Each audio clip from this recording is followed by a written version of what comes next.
What's a subtle sign that someone had a rough childhood? Having the ability to function as their own parent at a young age.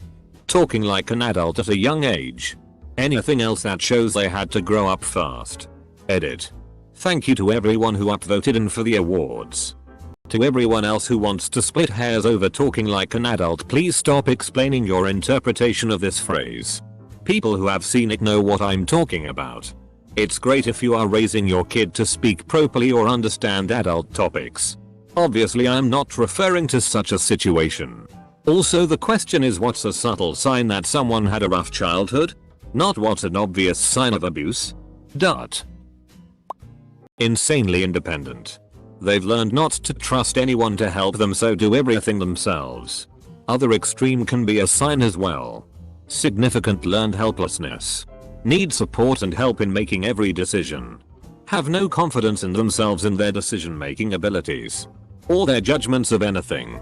Avoiding or refusing to do things on their own, etc.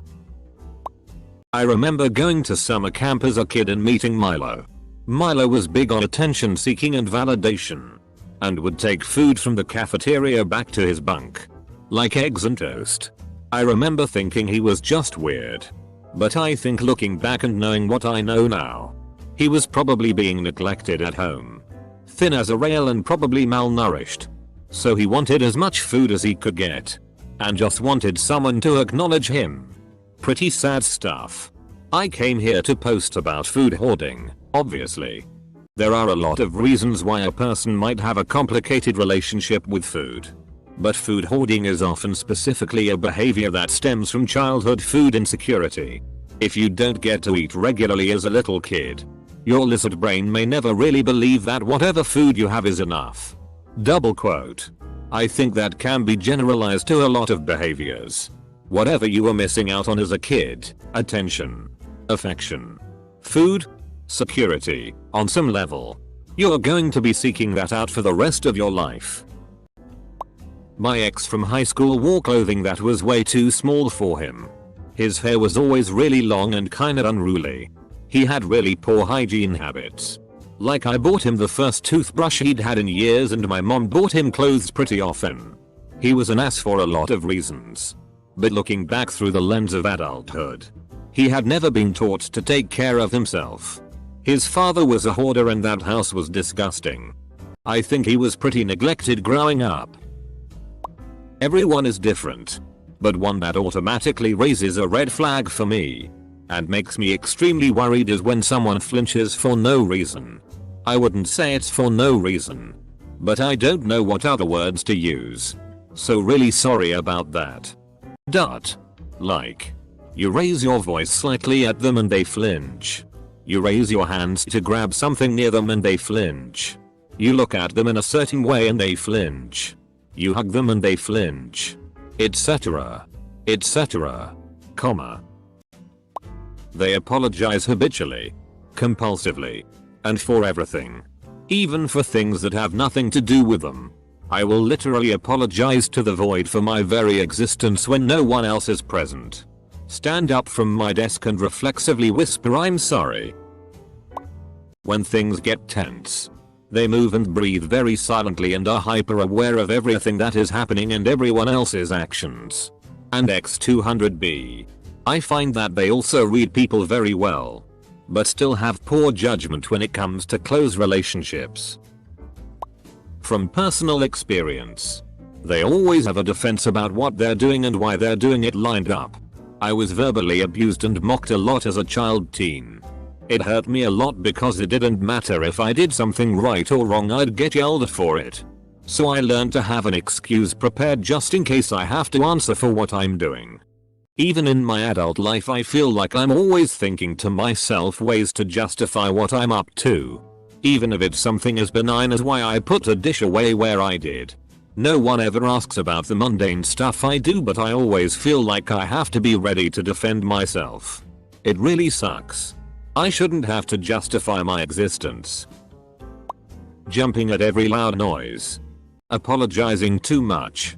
Difficulty maintaining eye contact in stressful situations. If the person suffers from insomnia or severe migraines, this is in my case. The stress from my childhood gave me chronic migraines, and there are many more. These are just from my perspective. Edit. I know that these are also symptoms of anxiety. Some are for children on the spectrum. These are purely my reactions after suffering a very weird childhood. Either isolated or poor choices in friends. Unhealthy romantic relationships. Unhealthy use of substances. Low self-esteem. Dependence on others for validation. Poor self-regulation of emotions and behavior. Easily heightened and/or experience anxiety. No goals or lower than they could achieve, and anything else, and any combination of these. Really good signs. Also, the person can always be serious. Hardly smile. Very into work and personal performance or perfection.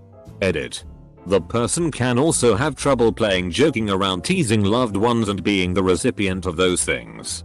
Edit 2. These and the parent's statements seem to be resonating with many. So here is what is hopefully a pick-me-up. You, nor anyone reading this that identifies in this category, is truly broken. These people may be a little bruised and tussled perhaps, but still amazing and wonderful to more people that you can imagine. I think that the people in this category had more positive change in the world, something they often have a hard time believing, than negative, what they may think all they do amounts to. You're all loved. Can't figure out whether or not to permanently cut off contact with shitty parents. Or who go back and forth. Cutting off and trying again. And cutting off and trying again. Even considering it means your childhood was X shitty. And if you want to but can't do it, it probably means your childhood was X times shittier than that. To erode your sense of self and healthy boundaries to the point where you know what you have to do, but have been brainwashed by your oppressors to the point where you can't bring yourself to do it. Someone who rarely shares what happens at home or talk about their family. Damn, this hits close to home. In elementary school I used to struggle with writer's block, and while yes, that was true, a lot of it stemmed from a fear of judgment. 1. People wouldn't like my ideas or writing. 2. I felt like what happened at my home specifically was wrong compared to everyone else, and thus didn't want to write about it. This was hard considering a lot of elementary school writing prompts involve writing about family. I also didn't want to lie and make up something that didn't happen as it felt wrong. Haphophobia, or the fear of being touched, is definitely one of them. Flinching at loud noises or quick movements. Wanting to be at work and doing good all the time. Inconsistent hobby practice, i.e. drawing, but only sometimes drawing, and then dismissing what you drew as not good enough. Can you not describe my issue with hobbies? Please? I can't focus on one. I think I'm not good enough and find a new one. Thinking that I'm supposed to be immediately good at something. I hate it. Well, because of that I have a very vast amount of knowledge on very random things, but it's never deep knowledge. If that makes sense. Seeming like they have it all together and definitely don't need any help from anyone. Oh, something serious is happening. Make a joke. Oh, your anxiety is debilitating? Better go isolate yourself, because God forbid you let anyone know you're struggling and that you could use some support. I used to involuntarily flinch when someone around me moved or gestured quickly. My parents were the masters of lightning quick punches that came with no warning. Ends up ingrained in you that fast movements equals get ready for a punch. Mine were different. If they came in and I was taking a break, like watching a show or seeing some other websites, I would get inspected, basically asked a shitton of questions about what I was doing, and had to lie low for a week. There were a ton of normal sites I see that they don't approve of, and if they see me there, I got yelled at a lot, and who boy do those shoutings mess up my head. Got beat too sometimes. Boundary issues are common, but reactions still are an individual thing. What helps to keep in mind is the 4F model of trauma responses. Fight, flight, fawn and freeze.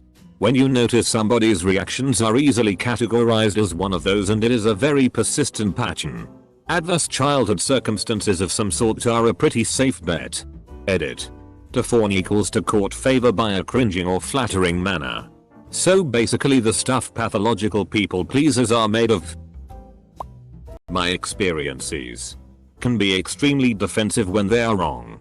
Difficulty trusting good experiences or motivations in others. Hard time saving money. Generous to a fault sometimes. Bad choice in relationship partners and friends. Able to find joy in very small things.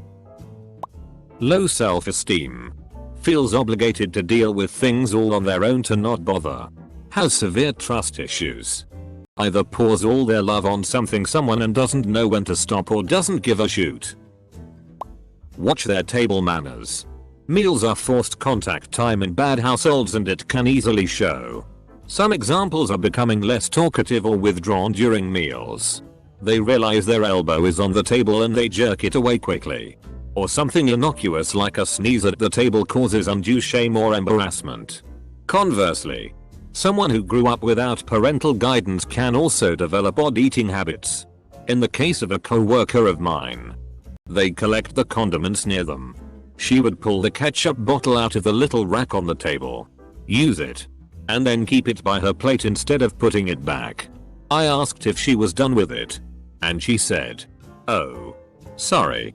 I ate a lot of meals alone growing up."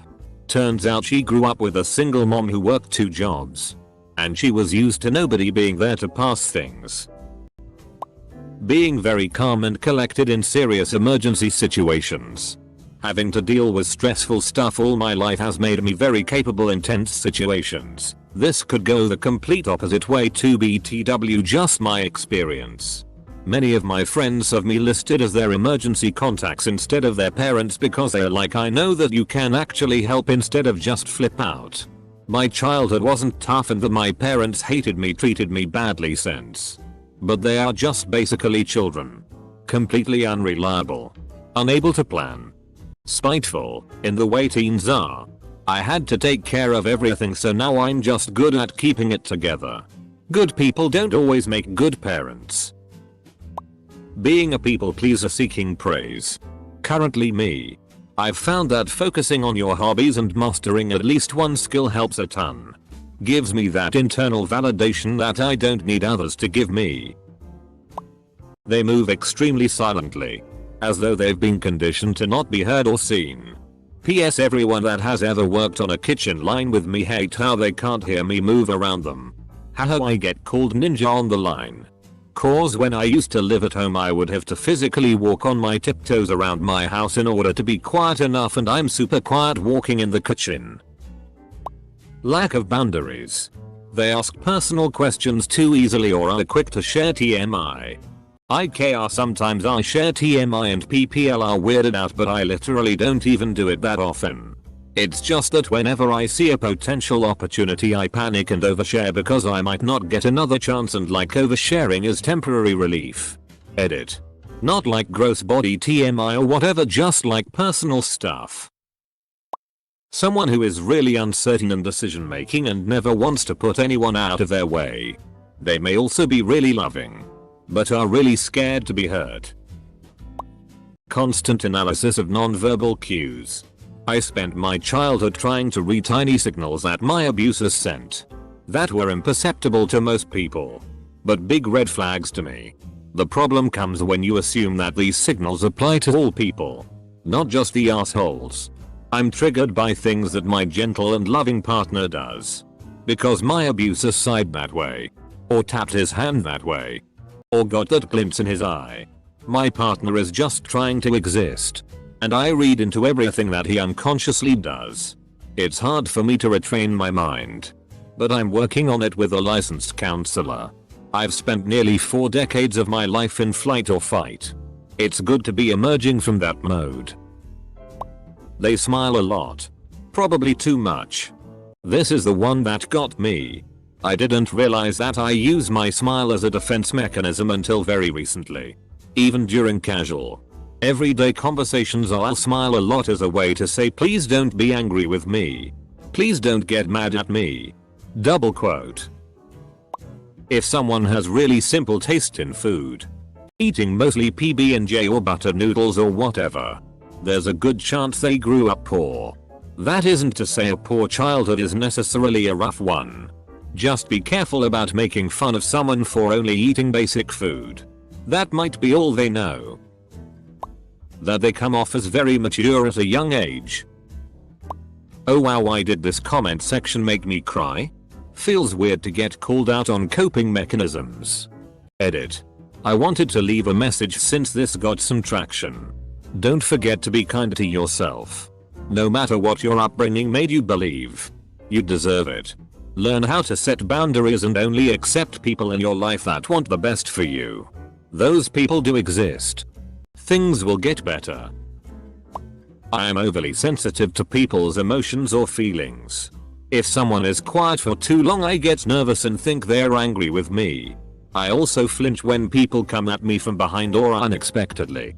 Both of these are difficult to explain in friendships with people with different childhoods because it's easy to misinterpret anxiety as insecurity and downplay disproportionate reactions. I still have a hard time explaining that I actually hate being tickled, grabbed, and I laugh and scream out of instinct and not fun.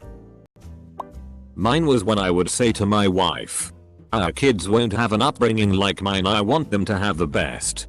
I thought most people thought like this, turns out nope. When my kids were little, my mum would say, "Why do you go the kids sports day and the school play they won't remember?" I turned and said, "Oh, I remember everyone you weren't there for, which was easy cause you only came once," and moaned about how long the carol service was because you wanted to go out and get pissed. Sorry, this is long-winded, I just needed to vent. Being really good with money is sometimes a sign that someone didn't grow up with much money and had to save to afford food and stuff. The opposite can be true, too. They may be really bad with money and spend every penny they make because they were so deprived of things when they were young and finally have a chance to catch up, for lack of a better term.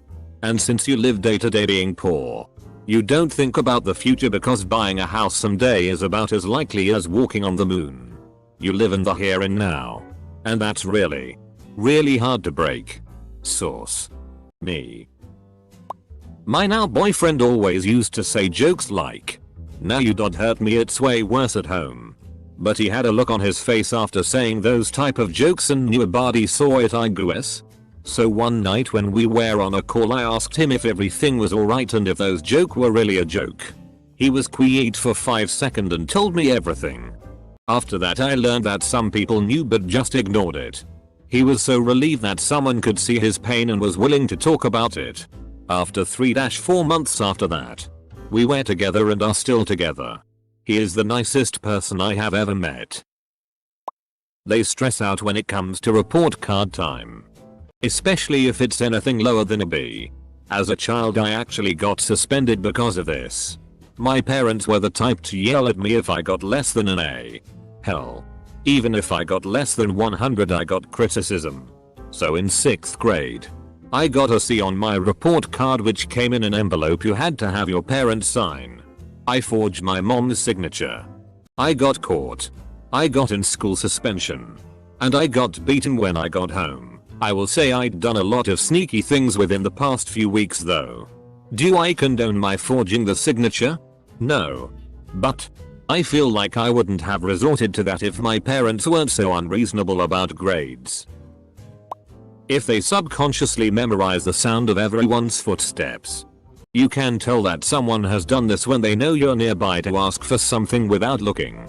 Or even around a corner. Or what have you. Not just identify family members' footsteps. That's pretty easy to do if you live with them a long time. But if they can readily identify everyone around them, even just co-workers, based on their footsteps, at a minimum they've got some serious anxiety running in their brain 24/7, making them worry about who might that be and what might they want, so they've learned to discern who it is. When someone always complains about your life. That's what happened to me. I remembered this kid in 6th grade. She hated me. One day, she started yelling at me with tears in her eyes. She said, "I hate how you always get your parents' attention. They love you, pay attention to you, and is nice to you. My parents hate me. They even said that they want me dead." She started crying. I hugged her and told her that her parents are mentally retarded and that she could stay with me whenever something bad happens. She calmed down and hugged me back. Turns out that her parents were alcoholics and homophobic. The girl came out as a lesbian and her parents and they started abusing her and calling her the F word. I'm in 8th grade now and she's with a new loving family. She's struggling with PTSD and I'm trying everything in my power to help her. Being constantly afraid you're going to bother someone. If a friend is in a bad mood or acting different for any reason, trying to think if there's any possible way it could be your fault. Another one is being a people pleaser. Not always associated with issues during childhood, obviously, as sometimes people are just givers. But those who felt they were a disappointment as a child often engage in reassurance seeking and approval seeking behavior, manifesting as a people pleasing personality. Oh, and excessive apologizing. Being extremely uncomfortable in other people's houses. My family was poor and we lived in a small house with a lot of stuff in it that was just piled all over the place. I refused to have people over because I was so embarrassed by it. Whenever I went to someone else's house, I could never relax and was always on edge because I felt like I was in a palace. The houses were 2 or 3 times, or more, the size of my house and were perfectly clean, coordinated, and decorated. Like something out of a magazine. I was afraid to touch anything or sit on anything. I slowly learned that these people weren't royalty or interior designers. They were normal people living in normal houses. Those were homes that people lived in and slept in and ate in. Normal houses. My family was the one that was abnormal. I still ask permission to sit somewhere if I'm in someone else's home for the first time. I can't break that. They hate the big holidays. Mother's Day and/or Father's Day, and go to some lengths to remain alone and avoid celebrating or exchanging gifts. This a million times. I absolutely forbid gift exchanges between me and my friends for any reason. I just tell them flat out it's too distressing for me and it will never be not distressing. Mother would treat me horribly if I didn't buy her enough things or if she didn't deem the things nice enough. If anyone ever tried to give me anything as a kid I was selfish for accepting it.